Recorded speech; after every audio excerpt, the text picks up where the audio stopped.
ಶ್ರೀಮತಿ ಪದ್ಮಾಜಿ ಮಾದೇಗೌಡ ಪ್ರತಿಷ್ಠಾನದ ವತಿಯಿಂದ 12ನೇ ವರ್ಷದ ಶ್ರೀಮತಿ ಪದ್ಮಾಜಿ ಮಾದೇಗೌಡ ಮಹಿಳಾ ಸೇವಾ ಪ್ರಶಸ್ತಿ ಪ್ರದಾನ ಸಮಾರಂಭ ಮತ್ತು ಅಂತಾರಾಷ್ಟ್ರೀಯ ಮಹಿಳಾ ದಿನಾಚರಣೆ ಕಾರ್ಯಕ್ರಮವನ್ನು ಮಾರ್ಚ್ 24ರಂದು ಬೆಳಗ್ಗೆ 10:30ಕ್ಕೆ ಮದ್ದೂರಿನ ಭಾರತೀನಗರದ ಭಾರತೀ ಕಾಲೇಜಿನ ಕುವೆಂಪು ಸಭಾಂಗಣದಲ್ಲಿ ಆಯೋಜಿಸಲಾಗಿದೆ ಎಂದು ಪ್ರತಿಷ್ಠಾನದ ಅಧ್ಯಕ್ಷ ಬಿಎಂ ನಂಜೇಗೌಡ ತಿಳಿಸಿದರು.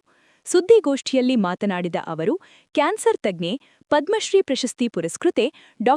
ವಿಜಯಲಕ್ಷ್ಮೀ ದೇಶಮಾನೆಯವರಿಗೆ ಪ್ರಶಸ್ತಿ ನೀಡಿ ಗೌರವಿಸಲಾಗುವುದು ಎಂದರು. ಕರ್ನಾಟಕ ಸಂಘದ ಅಧ್ಯಕ್ಷ ಡಾ. ಜಯಪ್ರಕಾಶ್ ಗೌಡ ಕಾರ್ಯಕ್ರಮದ ಅಧ್ಯಕ್ಷತೆ ವಹಿಸಿ ಪ್ರಶಸ್ತಿ ಪ್ರದಾನ ಮಾಡುವರು.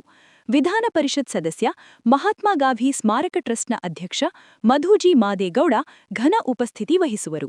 ಪದ್ಮಾಜಿ ಮಾದೇಗೌಡ, ಬಿಇಟಿ ಸಿಇಒ ಜಿಎಂ ಆಶಯ್ ಉಪಸ್ಥಿತರಿರುವರು ಎಂದು ಹೇಳಿದರು. ಶ್ರೀಮತಿ ಪದ್ಮಾಜಿ ಮಾದೇಗೌಡ ಪ್ರತಿಷ್ಠಾನದ ವತಿಯಿಂದ 12ನೇ ವರ್ಷದ ಪ್ರತಿಷ್ಠಾನದ ಪ್ರಶಸ್ತಿ ಪ್ರದಾನ ಕಾರ್ಯಕ್ರಮವನ್ನು ನಾಳೆ 10:30ಕ್ಕೆ ಕುವೆಂಪು ಸಭಾಂಗಣದಲ್ಲಿ ನಡೆಯಲಿದೆ. ಹಾಗೆಯೇ ಅಂತಾರಾಷ್ಟ್ರೀಯ ಮಹಿಳಾ ವರ್ಷದ ಅಂಗವಾಗಿ ವಿವಿಧ ಸ್ಪರ್ಧೆಗಳನ್ನು ಕೂಡ ಏರ್ಪಡಿಸಿ ಬಹುಮಾನ ವಿತರಣಾ ಕಾರ್ಯಕ್ರಮವನ್ನು ಕೂಡ ಹಮ್ಮಿಕೊಳ್ಳಲಾಗಿದೆ.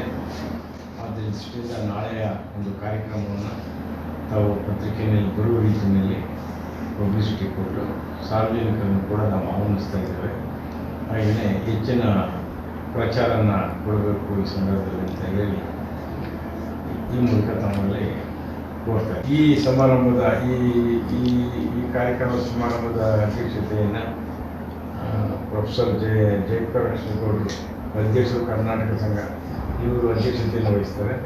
ಅದೇ ರೀತಿ ಈ ಸಮಾರಂಭದಲ್ಲಿ ಪ್ರಶಸ್ತಿ ಪುರಸ್ಕೃತರಾದಂಥ ಡಾ. ವಿಜಯಲಕ್ಷ್ಮೀ ದೇಶಮಾನೆ, ಖ್ಯಾತ ಕ್ಯಾನ್ಸರ್ ತಜ್ಞೆ, ಬೆಂಗಳೂರು, ಮತ್ತು ಪದ್ಮಶ್ರೀ ಪ್ರಶಸ್ತಿ ಪುರಸ್ಕೃತರು ಅವರು, ಇವನ್ನು ಕೂಡ ನಾಳೆ ಪ್ರಶಸ್ತಿ ನೀಡ್ತಾ ಇದ್ದೇವೆ. ಹಾಗೆಯೇ ಈ ಸಮಾರಂಭದಲ್ಲಿ ನಮ್ಮ ಸಂಸ್ಥೆಯ ಅಧ್ಯಕ್ಷರು, ಕರ್ನಾಟಕ ವಿಧಾನ ಪರಿಷತ್ ಸದಸ್ಯರು ಹಾಗೂ ಮಂಡ್ಯ ಮಹಾತ್ಮ ಗಾಂಧಿ ಸ್ಮಾರಕ ಟ್ರಸ್ಟ್ನ ಅಧ್ಯಕ್ಷರಾದಂಥ ಮಧುಜಿ ಮಾದೇಗೌಡರು ವಹಿಸ್ತಾ ಇದ್ದಾರೆ. ಹಾಗೆಯೇ ನಮ್ಮ ಸಂಸ್ಥೆಯ ಸಿಇಒ ಅವರಾದಂಥ ಆಶಯ ಮಧುವರು ಕೂಡ ಉಪಸ್ಥಿತರಿದ್ದಾರೆ. ಹಾಗೆ ತಾವೆಲ್ಲರೂ ಕೂಡ ಈ ಒಂದು ಸಮಾರಂಭದ ಹೆಚ್ಚಿನ ರೀತಿಯಲ್ಲಿ ಭಾಗವಹಿಸಿ ಕಾರ್ಯಕ್ರಮ. ಗೋಷ್ಠಿಯಲ್ಲಿ ಪ್ರಾಂಶುಪಾಲರಾದ ಮಹದೇವಸ್ವಾಮಿ ಮತ್ತು ಉಪನ್ಯಾಸಕಿಯರಾದ ಮಮತಾ ಮತ್ತು ಪ್ರತಿಮಾ ಇದ್ದರು.